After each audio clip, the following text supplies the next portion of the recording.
Hello student. हम next part देखने वाले हैं। हमने फर्स्ट पार्ट में फंड फ्लो स्टेटमेंट देखा था।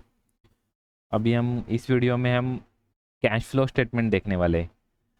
Okay. Fund flow statement and cash flow statement में कभी आप कंपैरिजन करोगे तो थोड़ा बहुत एक्चुअली प्रॉब्लम सॉल्विंग में सिमिलरिटी आपको दिखेगी। लेकिन फंड फ्लो स्टेटमेंट में आपने वर्किंग कैपिटल का एक्चुअली चेंजेस का कंपैरिजन किया था। ओके। अभी यहाँ पर हम कैश एंड कैश इक्विवेलेंट देखने वाले हैं। ओके। कैश फ्लो स्टेटमेंट में हम कैश एंड कैश इक्विवेलेंट के एक्चुअली चेंजेस के पोजीशन हम देखने वाले हैं। ओके। और अब देखोगे तो fund flow statement actually wider term है क्योंकि उसमें एक्चुअली कैश भी आता है। ओके। क्योंकि फंड फ्लो में स्टेटमेंट में हम वर्किंग कैपिटल कंसिडर करते हैं तो current asset minus current liability हमारा वर्किंग कैपिटल रहता है। तो करंट एसेट में हमारा कैश आता है तो कैश फ्लो स्टेटमेंट एक part of fund flow statement आप ऐसे कहोगे। दूसरी बात आप देखोगे तो cash flow statement actually mandatory है for all the listed company. And अब देखोगे तो वाइडली यूज होता है actually as compare to fund flow statement. Okay. Fund flow statement मैंडेटरी नहीं है। ओके। लेकिन फिर भी एक्चुअली कुछ कंपनी एक्चुअली उसका यूज़ करती है। अभी और एक बात है कि फंड फ्लो स्टेटमेंट में आप देखोगे तो ऐसा कुछ क्लासिफिकेशन नहीं है उसमें।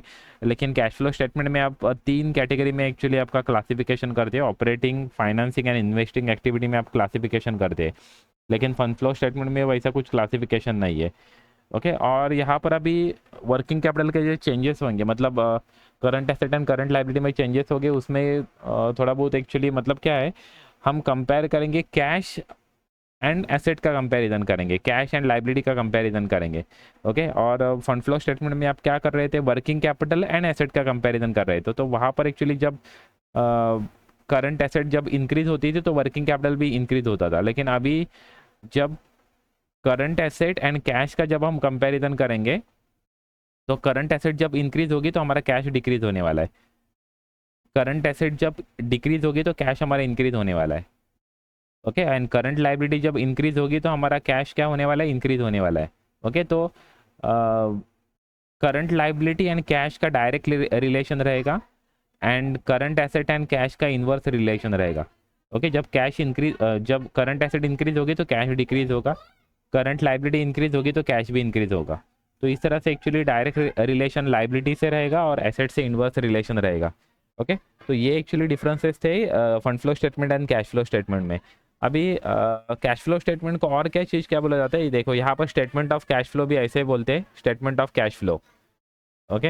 एंड ये फाइनेंशियल स्टेटमेंट का एक पार्ट है, अपने आपको पढ़ रहा है actually along with financial statement. Cash flow statement जिस कंपनी को मैंडेटरी रहता है उसको प्रेजेंट करना पड़ता है।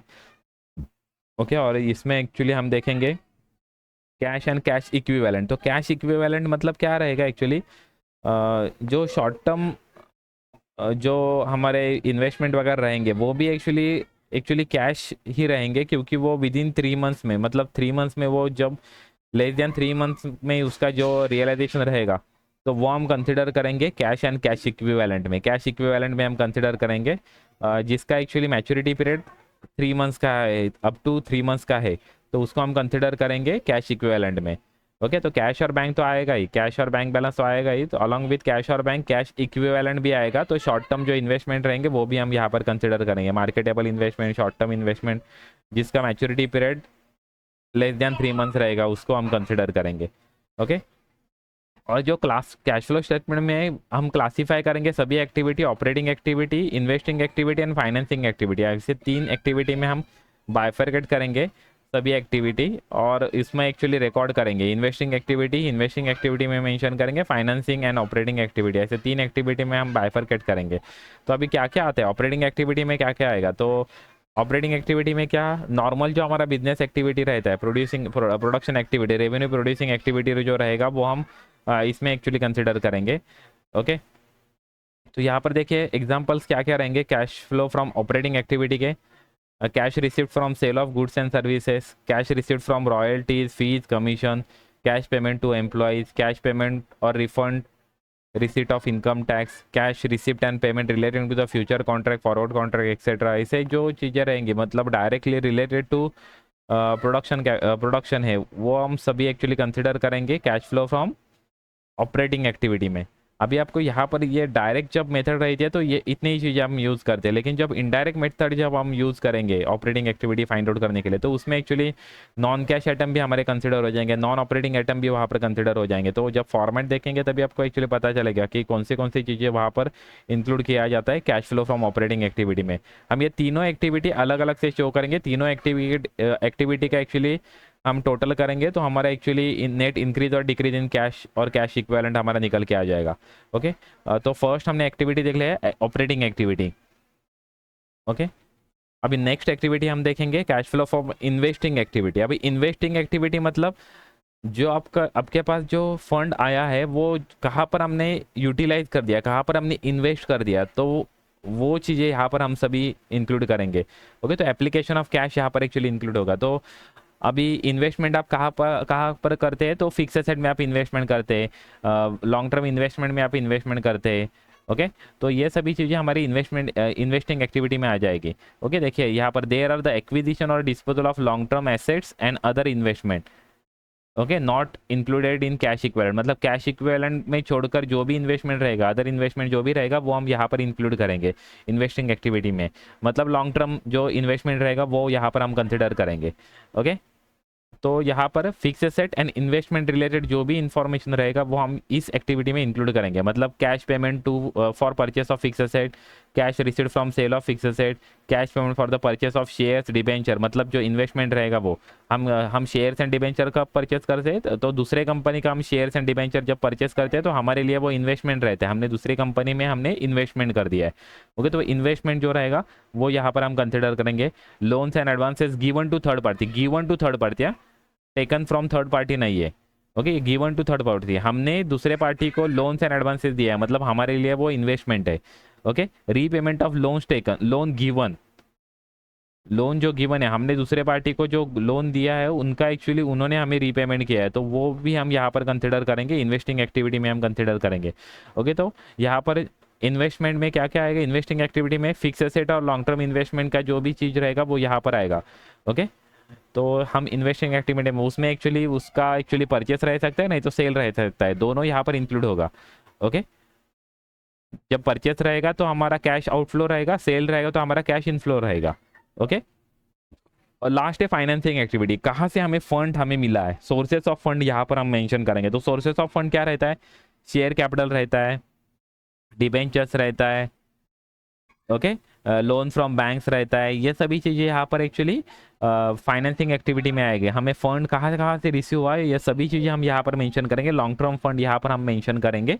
ओके, बैंक ओवरड्राफ्ट वगैरह हम यहाँ पर मेंशन नहीं करेंगे क्योंकि वो शॉर्ट टर्म फंड है, शॉर्ट टर्म फंड यहाँ पर हम मेंशन नहीं करेंगे, वो करंट लाइबिलिटी में कंसिडर करेंगे। ओके, तो जो लॉन्ग टर्म फंड रहेगा ये यहाँ पर हम मेंशन करेंगे। ओके, ओके, तो अभी इक्विटी शेयर इश्यू कर दिया, इक्विटी शेयर रिडम्पशन कर दिया, इक्विटी शेयर का बायबैक कर दिया, नहीं तो प्रेफरेंस शेयर रिडम्पशन कर दिया, इशू ऑफ प्रेफरेंस शेयर रहेगा, डिबेंचर का इशू रहेगा, रिडम्पशन रहेगा, बैंक लोन टेकन रहेगा, रीपेमेंट ऑफ बैंक लोन रहेगा, ये सभी एक्चुअली चीज़ें हम फाइनेंसिंग एक्टिविटी में मेंशन करेंगे। ओके, तो ऐसे हमने 3 एक्टिविटी में हमने बाइफरकेट कर दिया है पूरा स्टेटमेंट। फर्स्ट हम मेंशन करेंगे cash flow from operating activity, second हम मेंशन करेंगे cash flow from investing activity, and finally हम मेंशन करेंगे cash flow from financing activity. और ये मेंशन करने के बाद हम नेट इंक्रीज और decrease in cash and cash equivalent हम फाइंड आउट करेंगे। ओके, एंड उसमें हम ओपनिंग कैश और क्लोजिंग कैश, ओपनिंग कैश हम ऐड करेंगे और क्लोजिंग कैश हमें फाइंड आउट हो जाएगा। ओके, तो इस तरह से हम स्टेटमेंट हम प्रिपेयर करने वाले। तो अभी हम फॉर्मेट देखेंगे कैश फ्लो का फॉर्मेट क्या है। देखिए, इस तरह से हमारा फॉर्मेट हमें प्रिपेयर करना पड़ेगा, और ये फॉर्मेट हम प्रॉब्लम मतलब हम जब सोल्यूशन हम प्रिपेयर करेंगे तभी हम ये फॉर्मेट पहले प्रिपेयर करके ले लेंगे और उसके बाद में हम उसमें एंट्री करते जाएंगे। देखिए, फर्स्ट है कैश फ्लो फ्रॉम एक्टिविटी, हमारी 3 एक्टिविटी में हमें बाइफरकेट करने का। ये फर्स्ट है cash flow from operating activity, second देखिए ऑपरेटिंग एक्टिविटी थोड़ा बड़ा है, उसके बाद में cash flow from investing activity, and finally यहाँ पर cash flow from financing activity. ऐसे 3 एक्टिविटी का हम फाइंड आउट करेंगे। यहाँ पर नेट इंक्रीज और डिक्रीज हमें फाइंड आउट हो जाएगा तीनों एक्टिविटी का हम जब कंबाइन करेंगे तब।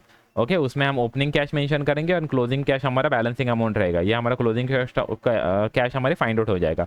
ओके तो स्टार्ट करते हैं ऑपरेटिंग एक्टिविटी में हम क्या क्या मेंशन, ऑपरेटिंग एक्टिविटी ज़्यादा बड़ा है। ओके ऑपरेटिंग एक्टिविटी में हम क्या मेंशन करेंगे, तो नेट प्रॉफिट हम मेंशन करेंगे। ओके खाली एक ही ईयर का इन्फॉर्मेशन दिया है तो हम डायरेक्टली यहाँ पर नेट प्रॉफिट मेंशन करेंगे, लेकिन 2 ईयर का जब इन्फॉर्मेशन देते हैं तो हम उसमें से डिफरेंस अमाउंट जो फाइंड आउट करेंगे वो हम यहाँ पर मेंशन करेंगे। ओके तो नेट प्रॉफिट यहाँ पर हम मेंशन करने वाले, उसमें हम ऐड क्या करेंगे, नॉन कैश और नॉन ऑपरेटिंग एक्सपेंसेस है वो ऐड करेंगे। Non cash and non operating जो भी एक्सपेंसेस रहेंगे वो हम ऐड करेंगे। अभी उसमें एग्जांपल देखिए, यहाँ पर जितना दिया हुआ है वो सभी एग्जांपल सब करके कंसिडर करेंगे। देखिए डेप्रिसिएशन ऑन फिक्स एसेट है, गुडविल रिटर्न ऑफ है, प्रिलिमिनरी एक्सपेंसेस रिटर्न ऑफ है, discount on issue of debentures and shares है, अंडरराइटर कमीशन है, cost of issue of shares and debentures, right of, okay loss on sale of investment and fix asset है। उसके बाद में foreign exchange losses है, interest paid है, dividend paid है। Okay ये पेड नहीं आएगा यहाँ पर, एक्चुअली प्रोविजन फॉर डिविडेंड आएगा और प्रोविजन फॉर इनकम टैक्स आएगा। Okay loss by fire theft, okay proposed dividend यहाँ पर आएगा। ओके उसके बाद में ट्रांसफर टू रिजर्व आएगा, डिबेंचर रिडम्पशन फंड आएगा। ये सभी चीज़ें यहाँ पर एक्चुअली नॉन कैश और नॉन ऑपरेटिंग एक्टिविटी हम ऐड करते जाएंगे। ओके सभी नेट प्रॉफिट में हम ऐड करते जाएंगे, उसमें से हम प्रॉफिट हम लेस करेंगे, लेकिन प्रॉफिट भी नॉन कैश और नॉन ऑपरेटिंग प्रॉफिट ही रहेगा। ओके नॉन कैश और नॉन ऑपरेटिंग प्रॉफिट भी हम इसमें क्या करेंगे, लेस करेंगे, प्रॉफिट रहेगा वो। ओके मतलब profit on sale of fix asset and investment, interest and dividend received, okay any other extraordinary income, okay foreign exchange gain, ये सभी हम इसमें क्या करते जाएंगे, लेस करते जाएंगे, इनकम हम लेस करेंगे। ओके ये एडलेस करने के बाद हम यहाँ पर वर्किंग कैपिटल के चेंजेस हम नीचे मेंशन करेंगे। ओके नीचे हम किसके चेंजेस मेंशन करेंगे, वर्किंग कैपिटल के, मतलब current asset and current liability के। ओके और आपको थोड़ी देर पहले मैंने बताया था कि करंट एसेट एंड कैश का इनवर्स प्रोपोर्शन रहेगा, मतलब करंट एसेट हमारे जब इंक्रीज हो जाएंगे तो हम वो क्या करेंगे, हम लेस करेंगे। ओके और करंट एसेट जब डिक्रीज हो जाएंगे तो हम क्या करेंगे, ऐड करेंगे, क्योंकि उसका इनवर्स प्रोपोर्शन है। And current liability and cash का डायरेक्ट प्रोपोर्शन है, जब करंट लाइबिलिटी जब इंक्रीज होगा तो हम ऐड करेंगे। ओके इंक्रीज होगा तो करंट लाइबिलिटी, जब इंक्रीज होगा तो कैश भी हम ऐड करेंगे, कैश में हम वो ऐड करेंगे। एंड जब डिक्रीज होगा करंट लाइबिलिटी तो वो हम लेस करेंगे। ओके तो मतलब करंट लाइबिलिटी और कैश का डायरेक्ट प्रोपोर्शन रहेगा, and current liability and current asset और कैश का इनवर्स प्रोपोर्शन रहेगा। ओके करंट लाइबिलिटी इंक्रीज हो गया तो कैश भी इंक्रीज होगा, करंट लाइबिलिटी डिक्रीज हो गया तो कैश भी डिक्रीज होगा, करंट एसेट इंक्रीज होगा तो कैश डिक्रीज होगा, करंट एसेट जब डिक्रीज होगा तो कैश इंक्रीज होगा। ओके तो इस तरह से हम ये जो है ये हम यहाँ पर एक्चुअली वर्किंग कैपिटल के चेंजेस मेंशन करेंगे। तो ये चारों जो हमने एक्चुअली फंड फ्लो स्टेटमेंट में, इसके लिए हम अलग से स्टेटमेंट हम प्रिपेयर करते थे, चेंजेस इन वर्किंग कैपिटल, लेकिन यहाँ पर हम अलग से स्टेटमेंट नहीं प्रिपेयर करेंगे, खाली वो cash flow from operating activity में हम यहाँ पर वो मेंशन करेंगे सभी चीज़ें। ओके अभी ये सब एडलेस करने के बाद हमें यहाँ पर इनकम टैक्स जो पेड रहेगा वो यहाँ पर हम मेंशन करेंगे। ओके इनकम टैक्स जो पेड रहेगा वो हम यहाँ पर मेंशन करेंगे, इनकम टैक्स जो पेड रहेगा वो हम यहाँ पर मेंशन करेंगे। तो ये सबका एक्चुअली एडलेस करके, मतलब नेट प्रॉफिट में ये सभी नॉन कैश और नॉन ऑपरेटिंग एक्सपेंसेस हम ऐड करेंगे, उसके बाद में हम लेस करेंगे नॉन कैश और नॉन ऑपरेटिंग इनकम हम लेस करेंगे, उसके बाद में वर्किंग कैपिटल के जो भी चेंजेस रहेंगे वो एडलेस करेंगे, उसके बाद में हम नेट इनकम टैक्स है वो हम लेस करेंगे। तो ये एडलेस करने के बाद हमें फाइनली हमें फाइंड आउट हो जाएगा cash flow from operating activity. Okay यही फाइंड आउट करना ज़्यादा एक्चुअली इंपॉर्टेंट है, वही एक्चुअली ज़्यादा मतलब उसमें ही ज़्यादा इन्फॉर्मेशन हमें एंटर करने का है। अभी आगे के जो 2 एक्टिविटी है वो एकदम सिंपल है, cash flow from investing activity and cash flow from financing activity. अभी cash flow from investing activity में आपको ऑलरेडी बोल दिया है कि फिक्स एसेट और लॉन्ग टर्म इन्वेस्टमेंट के बारे में जो भी रहेगा वो सभी हम यहाँ पर मेंशन करेंगे, मतलब purchase of fix asset and investment, sale of fix asset and investment, जो हम इन्वेस्टमेंट करेंगे उसमें हमें इंटरेस्ट रिसीव्ड होगा या डिविडेंड रिसीव्ड होगा वो भी हम यहाँ पर मेंशन करेंगे, क्योंकि वो रिलेटेड टू इन्वेस्टिंग एक्टिविटी है। Okay related to investing activity है। ओके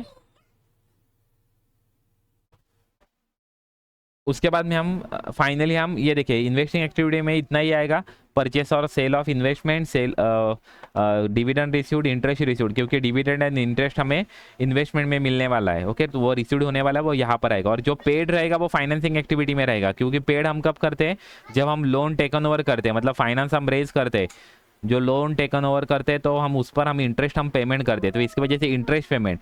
एंड जब हम equity share and preference share जब इशू करते हैं तो उस पर हम डिविडेंड हम पेमेंट करते हैं, तो इसकी वजह से इंटरेस्ट एंड डिविडेंड पेमेंट रहता है, वो फाइनेंसिंग एक्टिविटी में आता है। ये देखिए इंटरेस्ट पेड और डिविडेंड पेड ये फाइनेंसिंग एक्टिविटी में आएगा, क्योंकि वो रिलेटेड टू फाइनेंसिंग है, मतलब रिलेटेड टू इक्विटी शेयर से, रिलेटेड टू डिबेंचर से, रिलेटेड टू बैंक लोन है, उसमें उससे रिलेटेड हम जो रहता है वो इंटरेस्ट हम पेमेंट करते हैं और डिविडेंड हम पेड करते हैं, तो इसकी वजह से dividend and interest paid financing activity में आएगा। और डिविडेंड एंड इंटरेस्ट रिसीव्ड जो है वो हम इन्वेस्टिंग एक्टिविटी में मेंशन करेंगे, क्योंकि इन्वेस्टमेंट पे हमें इंटरेस्ट एंड डिविडेंड रिसीव्ड होता है। ओके, तो अभी फाइनेंसिंग एक्टिविटी में क्या क्या आएगा, सभी related to equity share, related to preference share, related to debentures जो हमने इशू किया है वो सभी यहाँ पर आएगा।